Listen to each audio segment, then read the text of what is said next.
I feel for our children, our young children, the Gen Zs. Back home, the government that we elected in August 2022 has turned against our young people with brutal efficiency, and they are now victims of abduction, forced disappearances, and being killed. Their crime, speaking out, demanding good governance, transparency, and accountability for their parents, for their siblings, and for the Kenyan people. A government that was elected on the platform of being democratic, of respecting the rule of law and constitutionalism, has turned against his own people. And sadly, the young ones. Brutal as the colonial government was, but very brutal. Brutal as they were, they never attacked children. Even the difficult years of the Moi rule of 24 years, that government by President Moi persecuted men. They never touched children and women. This is unprecedented. It has never happened in the history of Kenya. No government, no leader has ever turned against children. Between 2024 and 2025, hundreds of young children between the ages of 14 to 24 have been abducted, tortured, and killed. Others have disappeared. Others are in hospital with bullet wounds. It's the lowest movement for the people of Kenya. And I know from here, because you take care of many families back home, you know what is going on back home. And what is shocking is the sheer impunity of the leadership, to an extent that a minister in charge of interior, against the Constitution, has given orders to police to shoot, to kill. What is even more agonizing is that a president who has been elected by the people and who says he's a Christian and he is saved, against the teachings of the Bible, against the Kenyan Constitution, has without shame given orders to police to shoot our young people in the leg and take them to prison as they go through hospital. It's shocking, and the people of Kenya are in anguish, they are in pain. And I've come here to share with you that pain, so that even as you are miles and miles away from home, you share the pain of our young people and the parents and the people of Kenya. And that is why Kenyans across all communities, everywhere, there is concurrence and agreement that the solution to stop these abductions, to stop these killings, to stop the torture of young people is one term.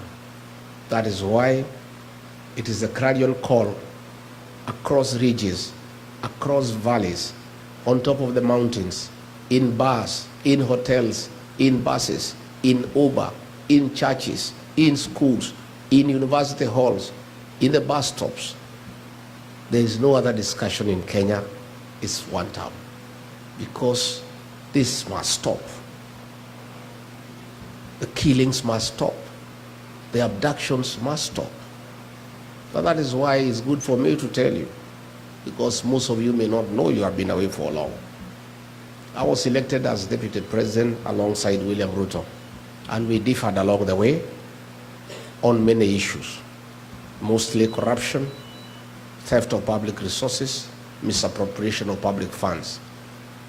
But what broke the camel's back and what made me and him disagree irreversibly, that we could not agree, was abductions and killing of the Gen Zs. To a point when I was in office, when he ordered for the killing of the young people on June 25th, 2024. The following day, on the 26th of June, I flew to Mombasa and held a press conference when I was still Deputy President and told him off and told him that that is unacceptable, and that brought our relationship to an end. And we were never able to speak again until he mobilized resources and bribed members of Parliament and Senate to hold me out of office because I had publicly called him out for killing our young children. So I come here to tell you that you have a lot of influence back home. You cannot be silent when our young children are being killed. You are parents. You have children too. You have relatives back home. You cannot just sit and watch silently, doing nothing, as these children are being killed. Somebody here talks about the healthcare system. That here is Dr. Gitovu from Meru. By the way, where is Dr. Gitovu? You are not our cousin. You are our brother. Hi, bro. Wewe ni ndugu. Myself, I'm Meru. My mother is Meru. I am Kiana Kiamwari. Yeah? So, wewe ni ndugu. Yeah? The cousins are many, like Wekesa. Wapi Wekesa? Hai kuzo.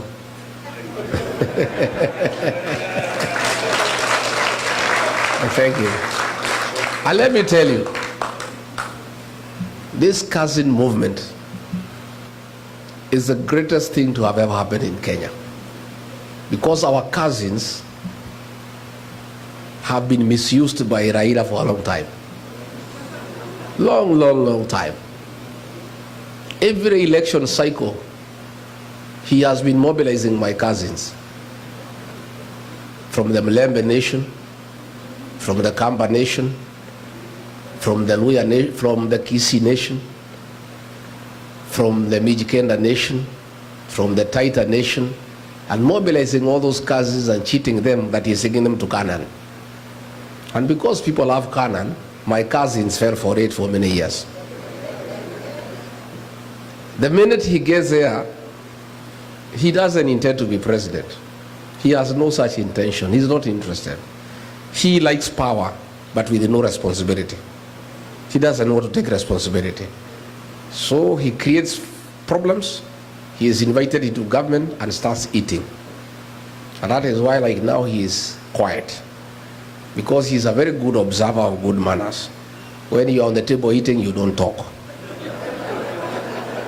So these cousins now have found their way as a family.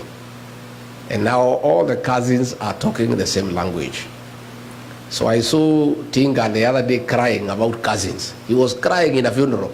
Instead of mourning the late Phoebe Asio, he was mourning the loss of cousins from his grip. Because these cousins were mechanuka. And you know, the other day when he brought problems, he was invited to the table by Ruto to eat together. He forgot all the cousins and went alone. Yet he wanted these cousins to wait for him to mislead them every election.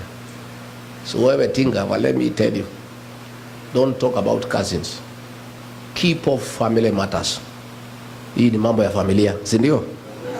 Mambo ya familia usiingilie. Wewe, so the cousin movement is a great thing, and all cousins, all in-laws, all the people of Kenya are one family now. And all the people of Kenya now are cousins opposed to abductions and extrajudicial killings, and they are all speaking the same language. So Gitovu talked about healthcare. We had a system called NHIF. It was struggling, but it was working. At least you could go to a mission hospital, get treated, and NHIF in one way or another will sort you out to a certain extent, and you are struggling with a small percentage. So what we needed to do was improve on NHIF. And all we needed was 800 million Kenya shillings to reform the system and make it working. Instead, William Ruto threw it out, brought another system, another animal called SHA and SHIF, at a cost of 104 billion Kenya shillings to replace NHIF, and it is not working, and that money has been stolen. As we speak, the hospitals have said that civil servants must pay in advance because SHA does not help. I am amazed by the work by the health system here in the US. For the time I've been here, I've interacted with many of you in the health sector. We have a health system that works.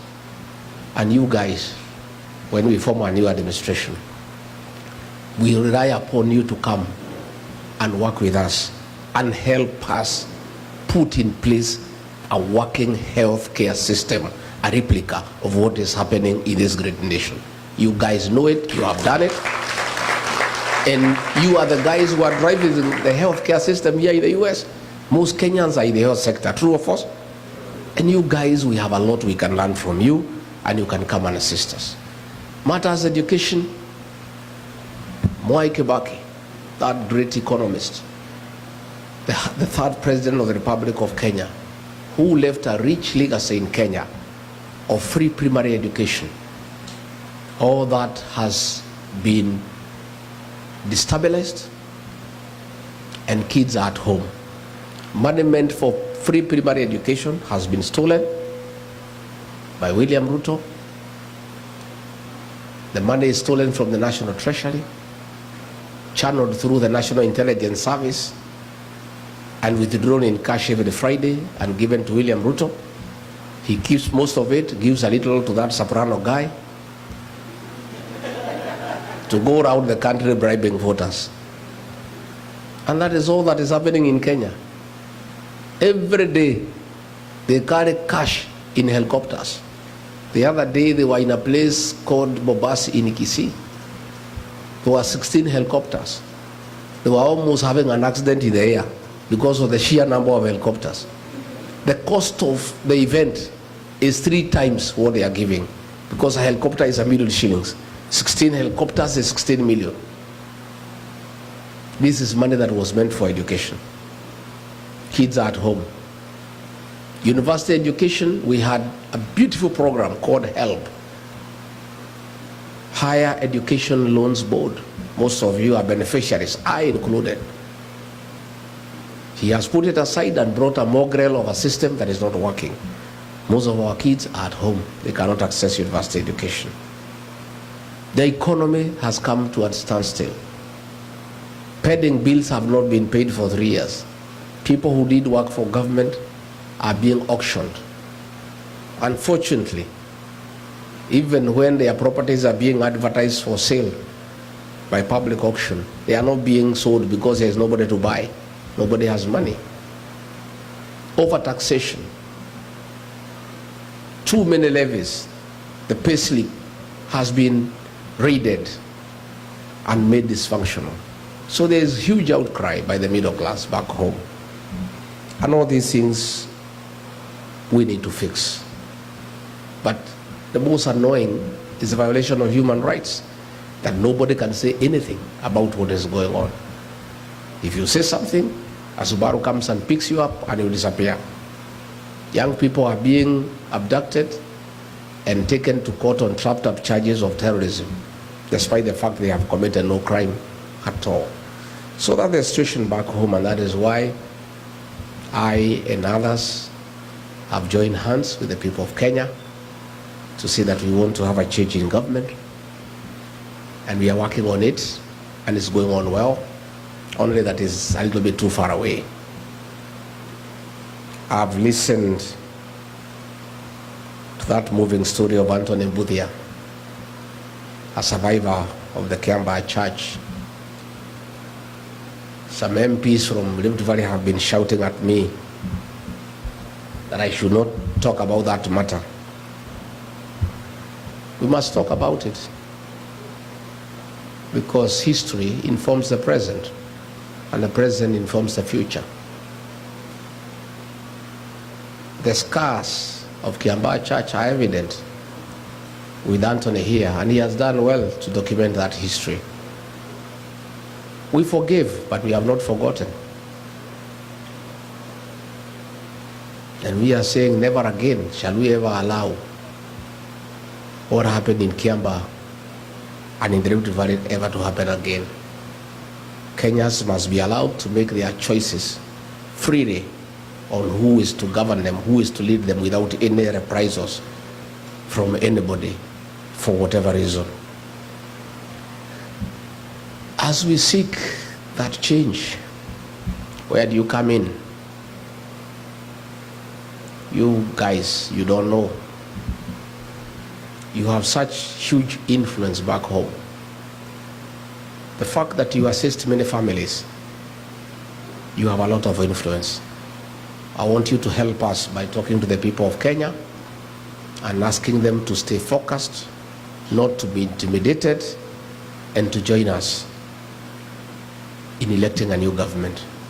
Your voice matters, and I have talked to many Kenyans, and I believe now we have a serious force here in the US that can help us to talk to the people back home so that they bring the change that we desire. Again, we want you, yourself, to vote here.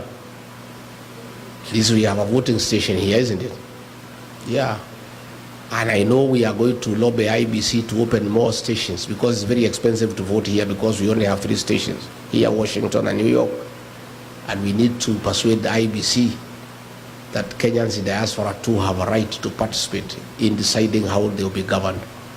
But those of you who are near the voting stations, please register as voters.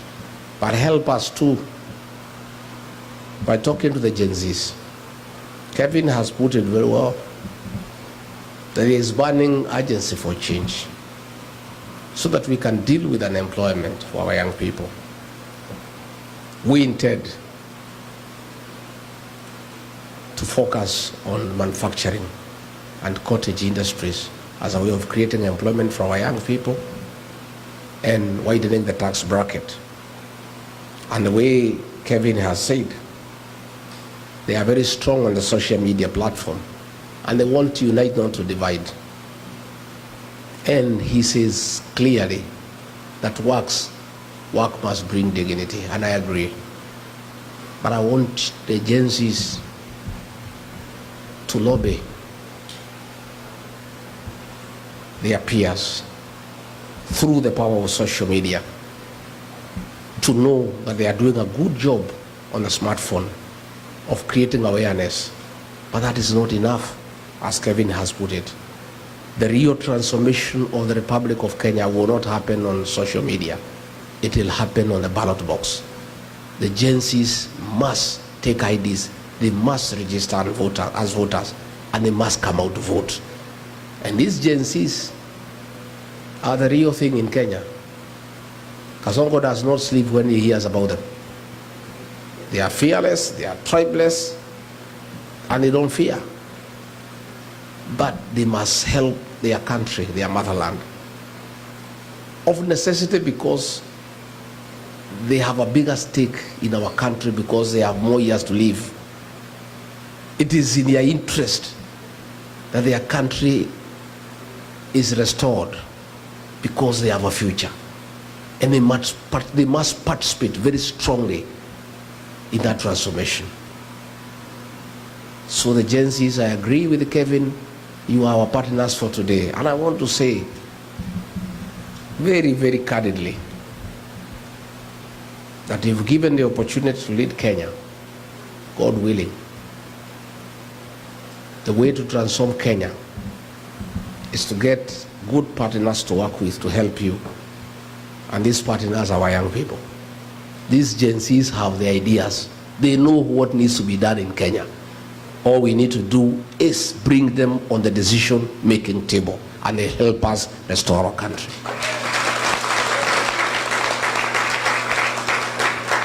So the Gen Zs in Rigiji, you have a serious partner. I have fought for you. I disagreed with William Ruto because I stood with you and for you at your lowest. when the president was saying you are criminals and you are treasoners, when he has been saying you should be shot in the leg, when Mukomen has been asking police to shoot you, to kill you, Rigiji has stood with you. I'm somebody you can trust, that I want to secure your place on the decision-making table so that together we transform our country. And I have very serious intentions to work with the young people. And if you look at the guys I work with back home, already you can see that intention. The leaders around me are young, very young. In fact, in my absence in Kenya, they are giving Kasongo sleepless nights. In fact, he would rather I went back because I'm just one. Those guys, Akina John Medho, you know Medho? Yes. Those guys are brutal. Akina Gacheri, Akina Karungo Wathango, Akina Ngogoyo, Akina Muku, young people. Already I have seen how effective it is to have young people working with you. If given an opportunity by the people of Kenya to be president or to be part of that government, I want to commit that in my government, my administration, the Gen Zs, the millennials, will be part of that government, and they'll be right there making decisions. Yeah? In fact, mimi sasa ni mzee kiasi. I'm approaching, I'll be 62 by that time, and I've worked very hard. I've really worked very hard in my life. I've not been very lucky. Whatever I get, I don't get it easily. I work hard for it. Hata ile nilitafuta hii deputy president nikatafuta wakaninyang'anya. Yeah? Lakini ni mzuri walinyang'anya ndio nipate ile yenyewe. Si ndio? I have feeling I don't want to work as hard. But since I'll be given a responsibility, how would you not work hard and still be responsible? Because I cannot be like Raila. The guy wants to sit on the table, he doesn't want to be responsible. I want to be responsible, but I don't want to work too hard.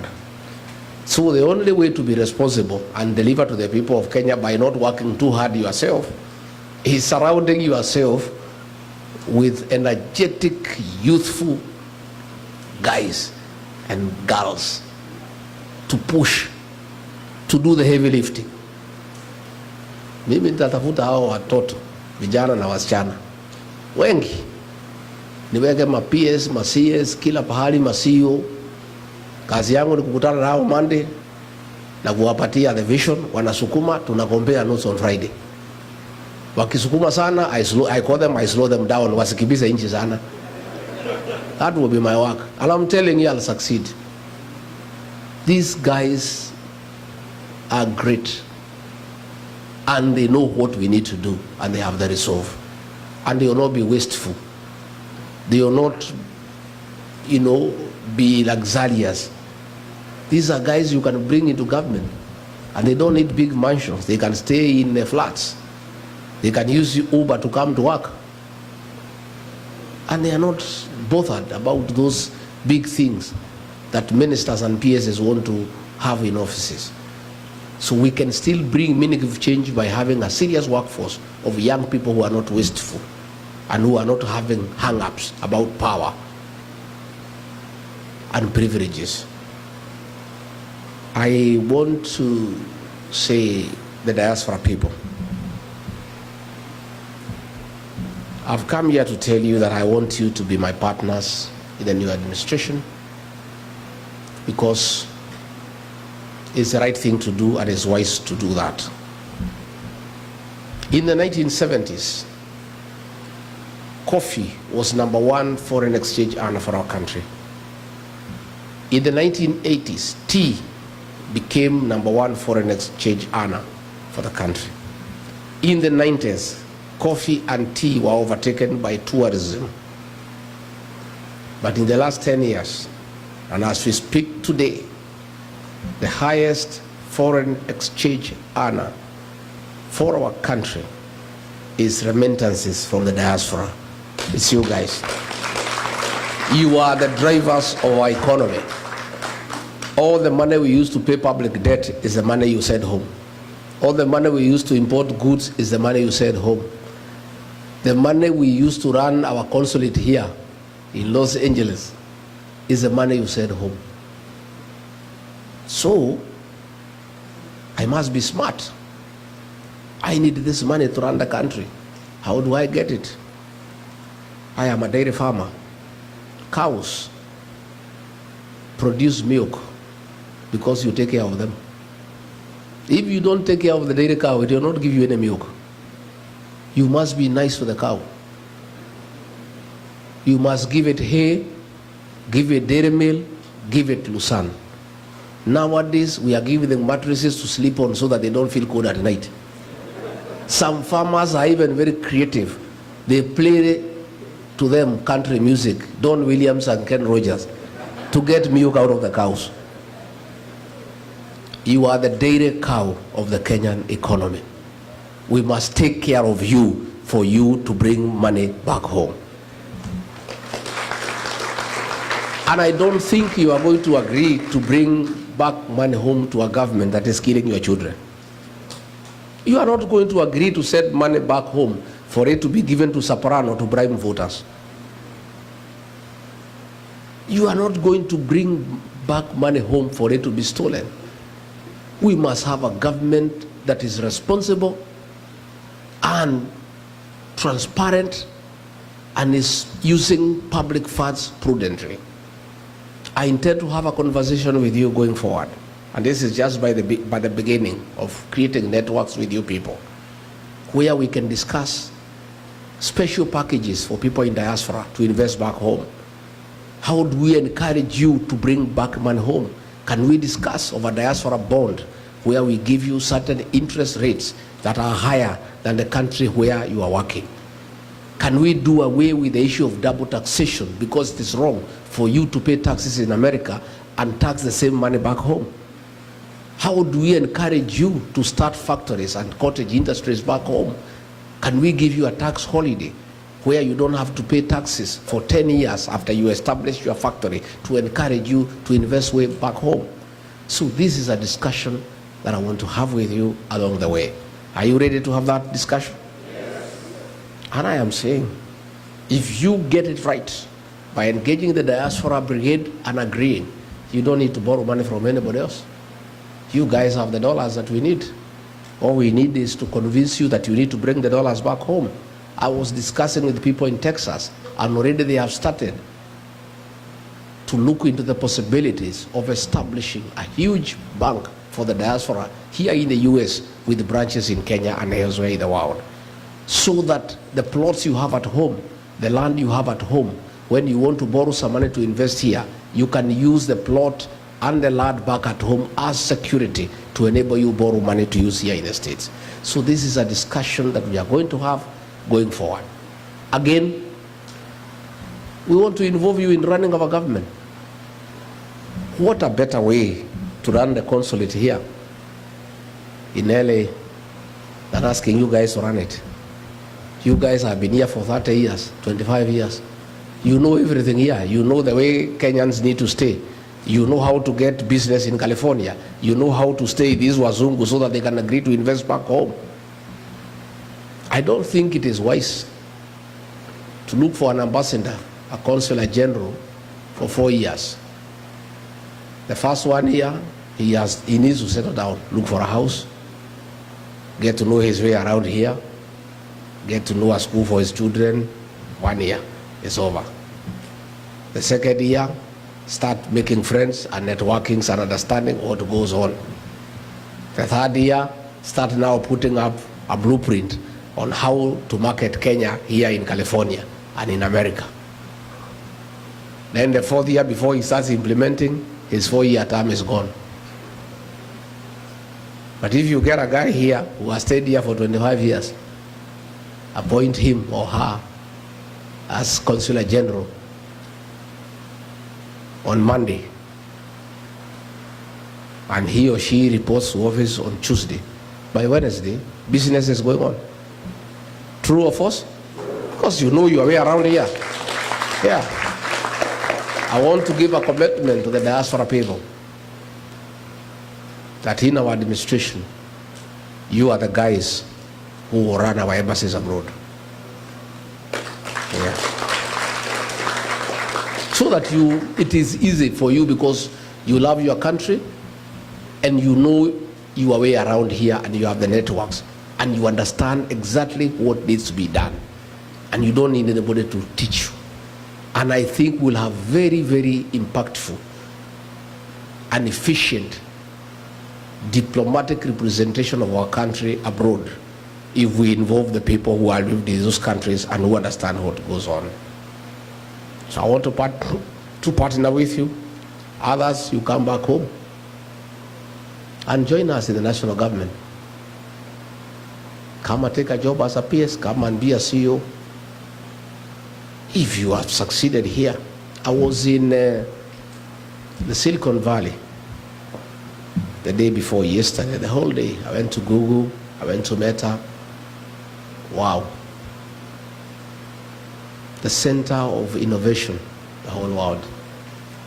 I found 35 Kenyans at Meta, senior executives who are driving innovation and creativity, who are driving that big corporate. They know what needs to be done on artificial intelligence. They know exactly what we can do to make Kenya a very serious tech hub that will be admired by the rest of the continent. And they are doing it in America and they have succeeded. Then back home, the Minister for ICT is William Kabogo.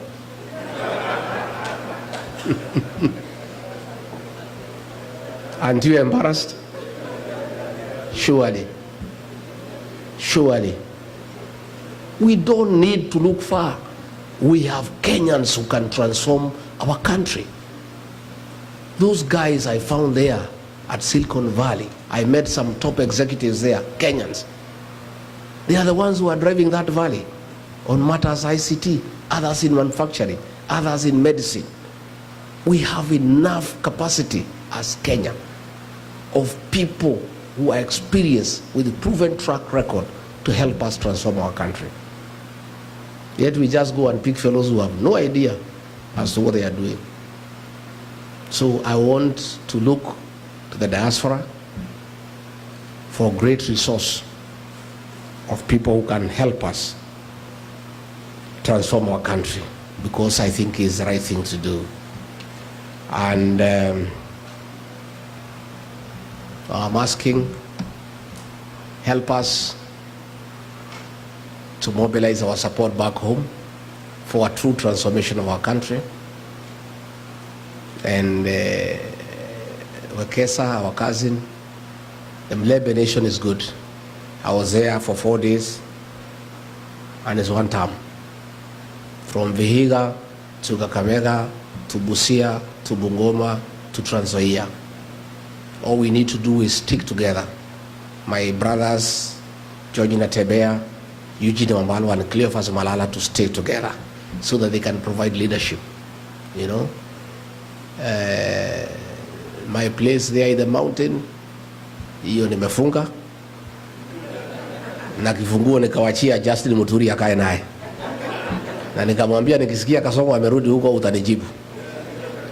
We were there with our cousins at the coast. Is good. Lower Eastern Ukambani is good. And the payslip holders across all communities, there are 3.5 million. And every payslip holder has an impact over 2 people, minimum. Another 10 million strong people. The Gen Zs, those ones are wild. They're asking for the day and the time. So we are good. We have a winning team, and all we need to do is stick together so that we have one candidate to face William Ruto. One. Yeah? And he is working very hard to divide us. Guy is not sleeping, because he knows the only way he can sleep through is if we are divided. But all of us have committed that all of us are presidential candidates. But towards the end, we'll sit down and agree on one candidate. And Rick G has given a commitment that in case the formula does not favor me and I'm not the one picked to be the flag bearer. I and my supporters, who are in millions, will unconditionally support the candidate whom we have agreed on.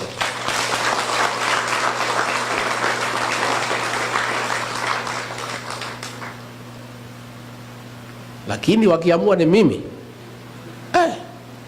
hii jamaa nitamkimbiza kama baisikeli ya kuibiwa. Yeah, and I can tell you that commitment is there and you should not be worried. Please pray for us and support our party, the DCP. Our slogan is listening to Kenyans, listening to the ground, because leadership is about listening to the people. When you are elected, your employers are the people who have elected you, and you must listen to your employer. All of you, wherever you are employed, you must listen to your employer. And that is what I do. I listen to the people. Since I came to the US, I'm a better leader than when I came. I've listened to many people, and I've written, and I'm going through the notes. I am a better person than when I left Nairobi. By agreeing to listen, it costs you nothing to listen to people. It only enriches your thinking. I don't know everything. I cannot pretend to know everything. I am benefiting from your experience here in the United States. We were told in California, in San Francisco, about water harvesting so that we can use the water for irrigation in areas that are dry in California. And that's how California feeds the rest of America. I learned a lot that I did not know. At ICT, the tech world, I learned many things I did not know. When I was at Meta, I learned that for you to get productivity out of employees, you allow them to have an easy environment where there are no issues of yes sir. So I found some young people there with the jeans. They are the ones who are driving that company. Even their boss is coming, they don't even call him sir. Kwetu pale kwa Ruto ukienda cabinet, unainama kwanza ukiingia karibu uguse kichwa na sakafu. And nobody is allowed to say anything. In that cabinet, I'm the only guy who was speaking. And in fact, I heard the majority leader in Senate, Haron Cheriot, saying that I never used to speak in cabinet. I stopped speaking because I realized this guy, even if you speak, he has already decided what will happen. So you are just wasting your time. So I'll just sit and not even listen because he has already decided what will happen. So they had Meta. I found working groups of young people. Nobody is a boss there. Everybody is allowed to be creative and to have initiative, and is discussed and agreed on.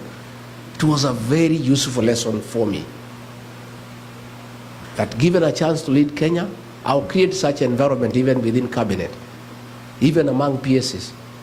I just allow people to talk and be easy so that they are able to be creative and productive and they can be useful to the country. So I want to say I am very happy, and I wish I had more time to be here in LA, because this is the greatest theater of the world, where all the stars in film, in music are. Yeah, I'm walking around with the people here to see whether I can meet one of them. Yeah, I would have loved to be here, a longer time, but I'll come.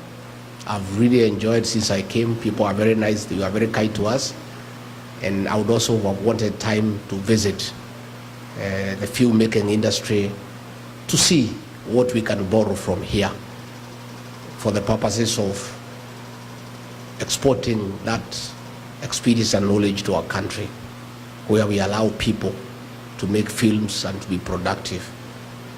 So I've just come to say how happy we are to find you here, looking good, looking successful, and I really look forward to a very healthy engagement.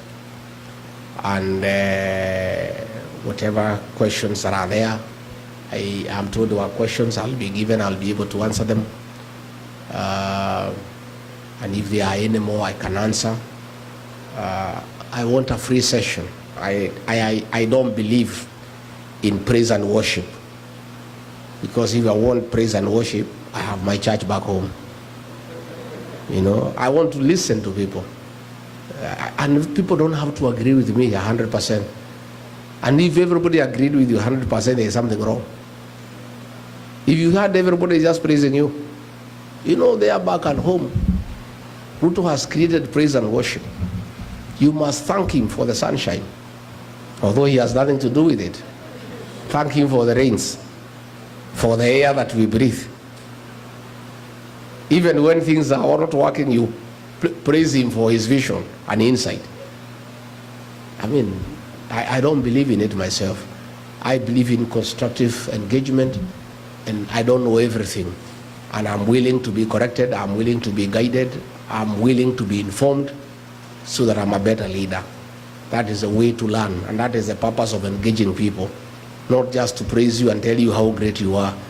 They also need to guide you and tell you things you don't know and things they think you can do differently for a more meaningful and impactful realization of what you desire to do. Kwa hivyo mimi nimeshukuru sana sana sana sana sana sana. Na mkija nyumbani, mkuja mnitembelee. Mtakuja Wamonyoro? Mtakuja lini? Mtakuja? Sasa wewe ni shemeji ama is this our in-law or our neighbor? You are cousin from Embu? Wow, which part of Embu? Hapo town, kwa Mheshimiwa Mkonji. Well done. Well done. Embu people are great people. Yeah, I'm so happy to see you people and to listen to you and to have this engagement.